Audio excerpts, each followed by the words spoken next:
আজকে ঈদের যে সামগ্রী বিতরণ করা হচ্ছে বাংলাদেশ জামাত ইসলামের পক্ষ থেকে ঢাকা মহানগরী দক্ষিণ কদমতলী 58 নম্বর ওয়ার্ডের পক্ষ থেকে আমাদের প্রধান অতিথি সৈয়দ জয়নাল আবেদিন ভাই, সংসদ সদস্য ঢাকা 4, সার্বিক তত্ত্বাবধানে তার আয়োজনে, পাশাপাশি আমাদের থানা আমির এবং শুরা সদস্য ঢাকা মহানগরী দক্ষিণের ইঞ্জিনিয়ার হাবিবুর রহমান ভাইয়ের সার্বিক তত্ত্বাবধানেই আমাদের আজকের এই ঈদ সামগ্রীর আয়োজন করা হয়েছে।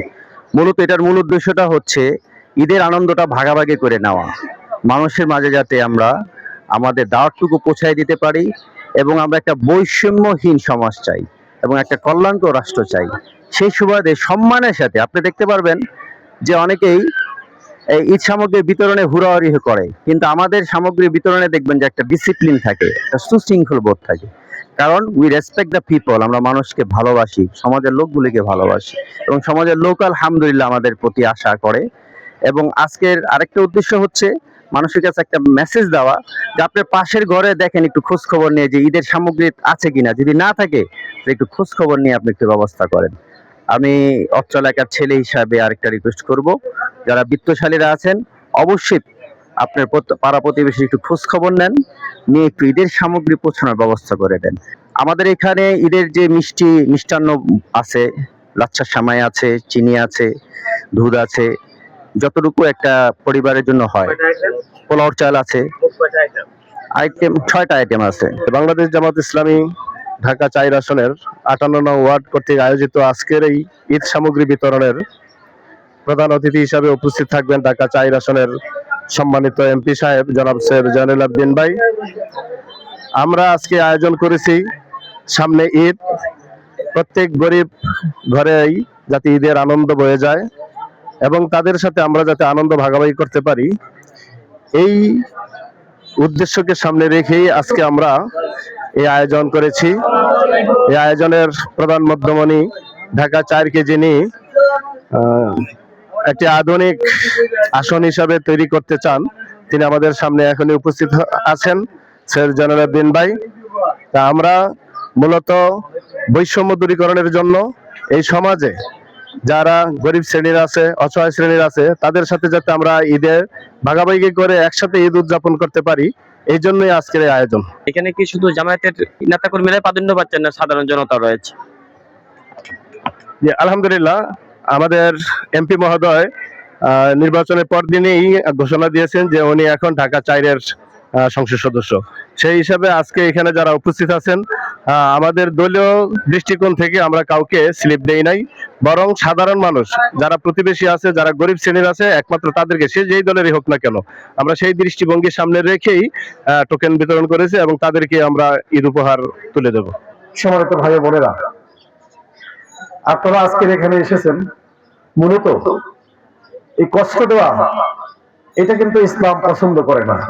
ইসলামের দাবি হলো যে রাষ্ট্র পরিচালনার দায়িত্ব যারা থাকবে তাদের উপরে অর্পিত দায়িত্ব, যে সমস্ত মানুষ অভাবী আছে, অসহায় আছে, যাদের বাসায় খাবার নাই, পরনে কাপড় নাই, থাকার বাড়ি নাই, ঘর নাই, চিকিৎসা সেবা নিতে পারে না, সন্তানদেরকে শিক্ষা করাতে পারে না, তাদের পাশে রাষ্ট্রের পক্ষ থেকে খুঁজে খুঁজে বের করে তাদের যাবতীয় সমস্যাগুলোকে সমাধান করা, তাদের অধিকার নিশ্চিত করা।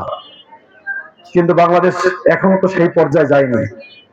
আর সেই পর্যায়ে যেতে হলে আমাদেরকে যেতে হবে কোরআন এবং সুন্নাহর কাছে। কোরআন এবং সুন্নাহ ভিত্তিক যদি একটি রাষ্ট্র কাঠামো বিনির্মাণ করা যায়, একটি রাষ্ট্র প্রতিষ্ঠিত হয়, তাহলে সেই রাষ্ট্রের প্রধান থেকে শুরু করে সকলের দায়িত্ব হয়ে যাবে যে রাষ্ট্রের ভিতরে কার কি সমস্যা আছে সেটা খুঁজে বের করে সমাধান করা। এরকম একটি রাষ্ট্র বিনির্মাণের জন্যই বাংলাদেশ জামাত ইসলামী 1941 সাল থেকে এই জমিনে কাজ করে যাচ্ছে। আমি আপনাদের প্রতি আরেকটা আহ্বান জানাবো, এই আহ্বান ঢাকা 4-এর সকলের জন্য। আপনাদের এরকম যদি কেউ থাকেন যে খুব সমস্যায় পড়ে আছেন, কেউ খোঁজ খবর নিচ্ছে না, সে অবস্থায় আপনারা আমাদের গ্রুপ লেভেল পর্যন্ত দায়িত্বশীল আছে, তাদের শরণাপন্ন হবেন। তারা যদি সহযোগিতা না করে, হাত না বাড়ায়, তাহলে আমাকে বলবেন। আমার অফিস আপনারা অনেকেই চেনেন, সেখানে যেতে পারবেন, আমার বাসায় যেতে পারবেন, অসুবিধা নেই, কিন্তু আমাদের দায়িত্বশীলদের মাধ্যমে গেলে সেটা প্রপারলি এবং সুন্দর সুশৃঙ্খল ভাবে হবে। এভাবে আমরা চেষ্টা করব। তার মানে আপনার সব সমস্যার সমাধান করে দেবো আমরা তা না, আমরা অন্তত আপনার কথা শুনতে পারি, আপনাকে কতটুকু কি করতে পারি সেটা তো আমাদের সাধ্য অনুযায়ী আমরা করব। সেই কমিটমেন্ট আমাদের আছে। এই কমিটমেন্ট এই দায়িত্বের কারণে, এই কমিটমেন্ট হচ্ছে আমরা আল্লাহর সৃষ্টি একজন মানুষ হিসাবে অন্য মানুষের প্রতি কিছু করতে পারা, কিছু করা, এই দায়িত্ববোধ থেকে আমরা এটা করব। আমাদেরকে জন্য দোয়া করবেন।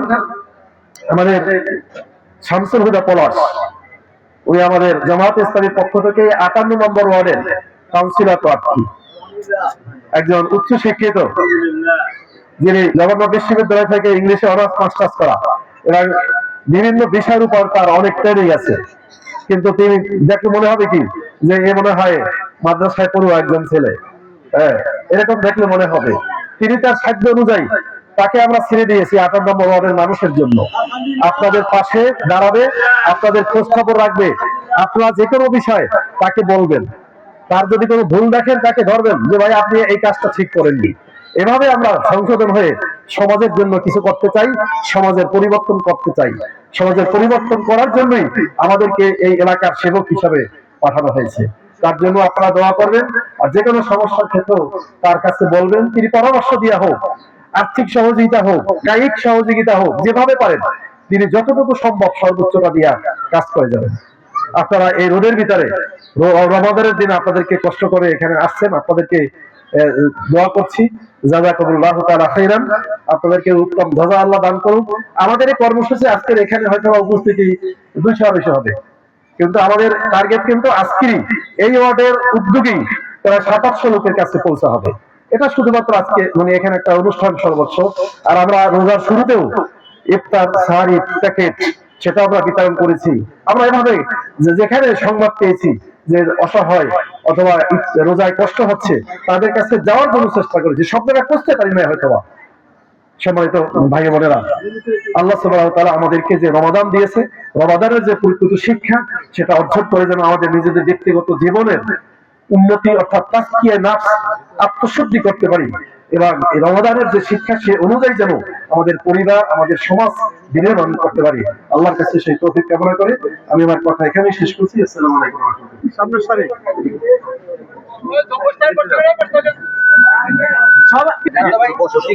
ওনারা সামনের দিক থেকে